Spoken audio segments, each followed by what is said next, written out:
yet you were so easy to manipulate. A shy smile or two, and you were eating out of my hand. What the hell? You think that I have forgotten that you didn't lift a finger to save my father? You let that sorceress get away just as soon as you were no longer of any use to her. You have no control, no authority, no charisma. You're just about as disagreeable as you were when you were alive. You weren't even able to keep safe those few who begged you for help. How can you possibly believe you have what it takes to save all of Vertiel from the Ice Lords?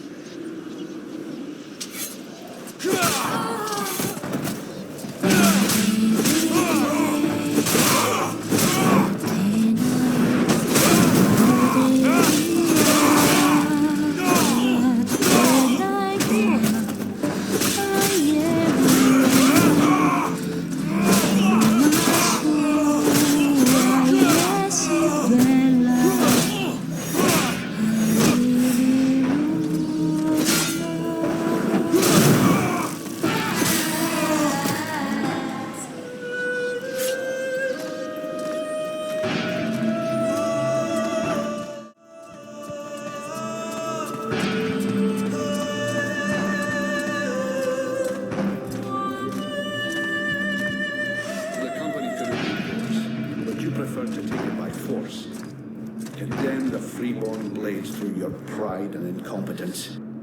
Captain. You want to be the captain? You didn't even have the brains to make good decisions where you alone were concerned.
I knew that thou wouldst allow these humans to corrupt thee. A dragon? You summoned a dragon? Ha! One of the few they were able to corrupt, and I turned it against them. Blackstorm defeated it and imprisoned it here. It was trapped, like me. So now you turned it against me. It is thee who has turned against me, abandoning me here, left to pay the price for each and all of thy errors in thy stead, whilst I did all I could to help thee to return. And so it is, I am come to the end of my strength, an empty shell o'ertaken with rot. I did not wish to harm thee, but I no longer am master of all that I do. Is that why you killed my companions? The visions?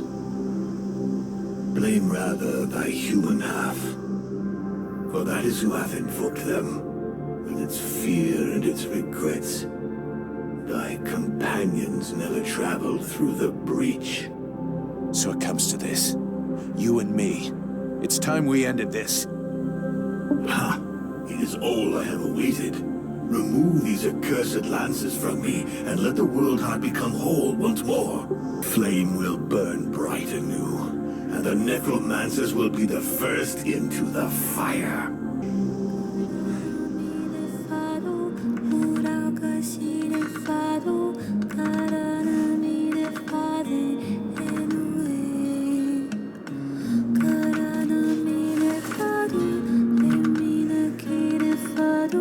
If I remove these spears, the Ice Lords will lose their power.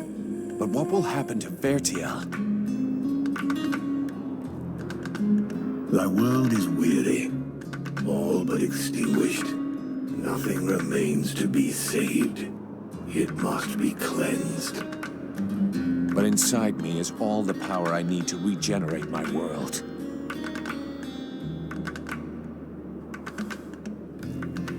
At the cost of mine? Do not think it. Vertiel needs the world heart. Thou canst not sacrifice it thus.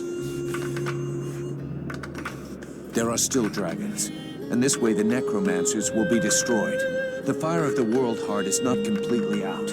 It will burn bright again, in time. But without us, I forbid thee to do this. I will not die for thee.